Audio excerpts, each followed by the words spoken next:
जानवी है। जिस पार्टी को पुरानी दिल्ली के अंदर जो उसका परिचय हो रहा है MEP के नाम से भी लोग इसको जान रहे हैं। सबसे अहम बात यह है कि वार्ड 76 के अंदर जिस तरीके की अवामी समस्याएं हैं, वहाँ की परेशानियां हैं, उसके मद्देनज़र नसीरुल हसन झिंझानवी साहब वहाँ के प्रत्याशी हैं। वहाँ की समस्याओं पर हम उनसे बात करेंगे और वो पार्टी के जिसने अभी मुतवातिर काम करने के लिए दिल्ली के अंदर पहल की है और जिसके लिए पार्टी ने जो नियुक्त किया है जनरल सेक्रेटरी के तौर पर, वो नसीरुल हसन झिंझानवी साहब को उन्होंने यहाँ पर नियुक्त किया है। और नसीरुल हसन झिंझानवी जो है वो किसी तारीफ के मोहताज नहीं है, बल्कि वो एक सियासी खानवादे से पूरा ताल्लुक़ रखते हैं, उनको सियासत का पूरा इल्म है। इस जगह पर आप पार्टी के लिए वो किस तरीके से ख़तरा बनेंगे, किस तरीके से कांग्रेस को रोकेंगे और किस तरीके से वो अपनी जीत दर्ज करेंगे, हम बात करते हैं नसीरुल हसन झिंझानवी से। जी झिंझानवी साहब, ये जो पार्टी आपकी यहाँ पर दिल्ली के अंदर आई है और उसने आगे आकर के यहाँ पर यहाँ की समस्याओं का निपटारा करने की बात सामने रखी और आप जो कैंपेनिंग रोड पर कर रहे हैं और वार्ड 76 के लिए आप क्या कहेंगे वहाँ की समस्याओं को लेकर? देखिए मसूद भाई, ऐसा है कि 12 तारीख को मैंने पार्टी ज्वाइन की, 12 नवंबर को। 14 तारीख को नॉमिनेशन की आखिरी डेट थी, तो हमने 5 कैंडिडेट अपने उतारे, लेकिन उसमें जो फॉर्मेलिटीज थी और जो वोटर इलेक्टोरल सर्टिफिकेट थे, उसके अंदर 2 दिन के अंदर उन लोग फिजिकली वहां लोगों को जाना था और वो अपने 10-10 वो बनवाने, क्योंकि हमारी नई पार्टी थी। तो उसमें हम नाकाम रहे, जिसकी वजह से हम अपने नॉमिनेशन फाइल नहीं कर पाए। एक हमारा जो नॉमिनेशन था बाजार सीताराम से लेडीज सीट पे, मेरी बेगम वहां से इलेक्शन लड़ रही थी, सभिया, तो वो हमारा फॉर्म रिजेक्ट हो गया किसी सबब। तो मैं ही उम्मीदवार बचा दिल्ली में और हम चुनाव बहुत शानदार तरीके से लड़ रहे हैं। और ये आप इसे वार्ड का चुनाव मत लीजिए, ये बुनियाद है MEP की दिल्ली में। और हमारी पार्टी एक सोच लेकर आई है, नई सोच लेकर आई है।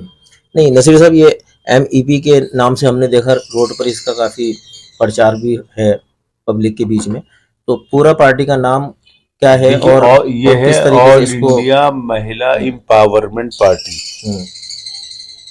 ये जितनी भी पॉलिटिकल पार्टीज हैं हिंदुस्तान में, ये महिलाओं की पार्टी है। डॉक्टर नूरिया शेख कहती हैं कि आधा मुल्क सो रहा है, इस आधे मुल्क को जगा दें आप, उनकी मुराद समझिए। सारे समाज जो हैं वो मेल डोमिनेटेड है, तो कोई धर्म हो, कोई जात हो, कोई बात हो, वहाँ जितने भी कानून हैं, जितने भी वो हैं, वो सब मेल डोमिनेटेड है। वहां पे आदमियों की उसमें पूरी पावर्स मेल्स की है, आदमियों की है। सारी औरतें जो बैकफुट पे हैं हर समाज में। चलिए ये बात तो सुन, मेरी मुराद ये है, तो इससे जो हुआ है मुल्क की तरक्की में फर्क पड़ा है। ये आधे लोग अगर मुल्क की यहाँ पर जो हम देख रहे हैं कि आप पार्टी की तरफ से जो बात आ रही है कूड़े की सफाई की, कूड़े के पहाड़ों के लिए संघर्ष करेंगे, उसके लिए लड़ेंगे, तो यहाँ हमने देखा सभी वार्डों के अंदर जो बात चल रही है सफाई की, कोई कह रहा है दिल्ली को स्वच्छ करना है, लेकिन आपकी पार्टी जो है यहाँ पर आने के बाद में यहाँ के हलकों के किन मसाइल को लेकर के आगे आ रही है? सबसे पहले जो मैंने मसला उठाया है यहाँ पर वो ये है कि ये पुरानी दिल्ली से मैं खड़ा हुआ हूँ, यहाँ कल्चर है थैली, फ्लैट बन गया 5-5 मंजिला, जगह है नहीं, यहाँ थैलियां फेंकते हैं लोग, जिससे गलियां गंदी रहती हैं, मोहल्ले गंदे रहते हैं। उसका जो नुकसान हुआ है वो इतना बड़ा हुआ है, लोग समझते ही नहीं। अब लोग यहाँ पुरानी दिल्ली आना पसंद नहीं करते। हमारी बेटियों और बेटों के रिश्ते खत्म हो गए, आपस में आप शादियां कर ले, बाहर का आदमी आना पसंद नहीं करता इस गंदगी की वजह से। तो हमारा एजेंडा यही है कि जितनी भी RWs है उनके अंदर इतनी पावर्स दी जाएं, या कॉर्पोरेशन का एक फंड क्रिएट किया जाए कि सफाई कर्मचारी की जिम्मेदारी उन लोगों के जिम्मे हो जितनी RW है, और उसकी बाकायदा उसकी सैलरी हो RW सफाई कर्मचारी की, और फ्लैट से कूड़ा उठाया जाए और वो कूड़े घर तक पहुंचाया जाए। ये हमारा प्लान है। हमारा ये भी प्लान है कि पुरानी दिल्ली एक छोटा सा इलाका है, कंजेस्टेड, डेंसली पॉपुलेटेड, यहाँ पर सड़कें चौड़ी नहीं हो सकती, आबादी कम नहीं हो सकती।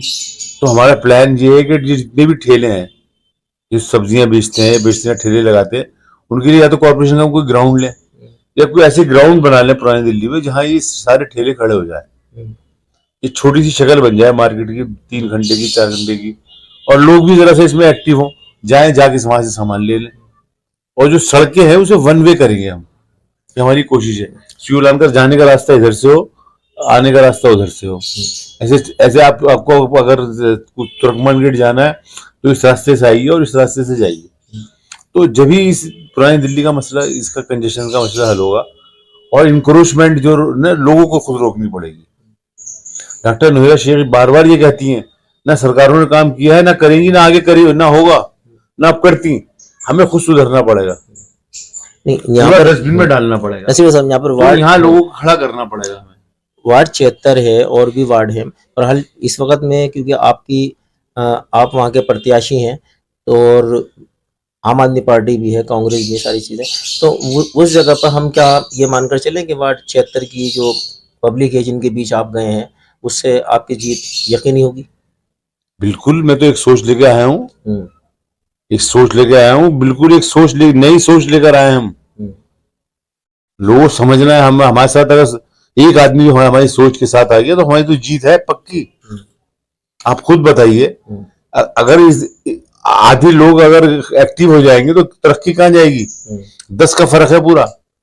अब एक आदमी काम कर रहा है, अब जब हमारे साथ महिला काम करेगी तो 11 हो जाएंगे, 1 और 1 11 होते हैं।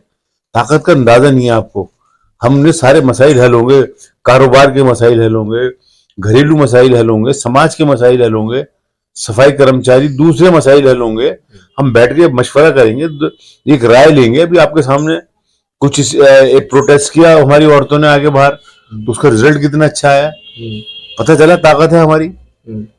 और डॉक्टर नोहिरा शेख हिजाब पहन के सारा काम करती हैं। साउथ में देखिए आप, हिजाब पहन के सारा काम कर रही हैं। बेंगलोर में देखिए, उनके वर्कर सब, बच्चियां सब जो स्कूल जाती हैं वो भी हिजाब पहनती हैं। वहां पूरे पिछले चुनाव लड़ी है ये। कर्नाटक में 222 सीटों पे चुनाव लड़ी है। नहीं, कर्नाटक में 222 सीटों पर इनका और 3% वोट आया है। और ये पार्टी नेशनल लेवल की है। देखिए आप, हमारा हर जगह ऑफिस है हमारा। कोई हमारा कॉन्स्टिट्यूशन ऑफ ऑल इंडिया महिला एम्पावरमेंट पार्टी, इसमें हमारा हर स्टेट में ऑफिस है। हम यहाँ पर मुस्तकिल आए हैं, हम अब खड़े हो गए। हमारा मकसद हार जीत से नहीं है, हमारा मकसद एक सोच लेकर आए हैं। हमें सिर्फ लोग जगाना है। हम तो, आप लोग जागे नहीं, हम ऊपर आए नहीं। और हमारी तरक्की और हमारी पहचान तो तय है, क्योंकि हम अकेले सिंगल हैं। महिलाएं जो हैं, महिलाओं की एक ही पार्टी है हिंदुस्तान में, और जबकि आबादी 50% से ज्यादा है।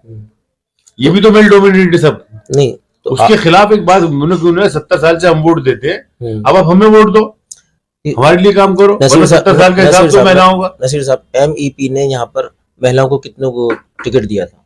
यहाँ पे हमने जस्टिस सरदारी साहब की बेगम को टिकट दिया था, सभिया को टिकट दिया था, मोहिता जैन थी जामा मस्जिद से, गंगा जमनी तहजीब की। 5 में से 3 हमारी लेडीज थी, 60%। और आगे भी इसी तरह रहेगा। हमारी जो लीडर है वो हिजाब पहन के सारे काम करती हैं, और business women, successful business women है एशिया की। पुरानी दिल्ली के अंदर हम ये मानकर चले कि यहाँ पर आगे जो पढ़ी लिखी जितनी भी महिलाएं हैं, वो आप उनसे राब्ता करेंगे, उनको पार्टी के साथ?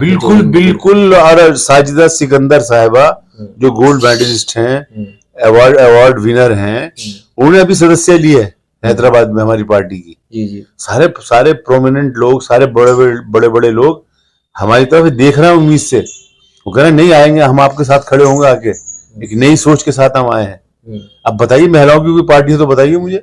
सब मेल डोमिनेटेड है, सब कुछ मेल डोमिनेटेड है जनाब। चाहे बीजेपी हो, चाहे कांग्रेस हो, सारी पार्टियां इस अंदाज से कभी सोचा ही नहीं। जबकि कॉर्पोरेशन में 50% लेडीज है रिजर्व।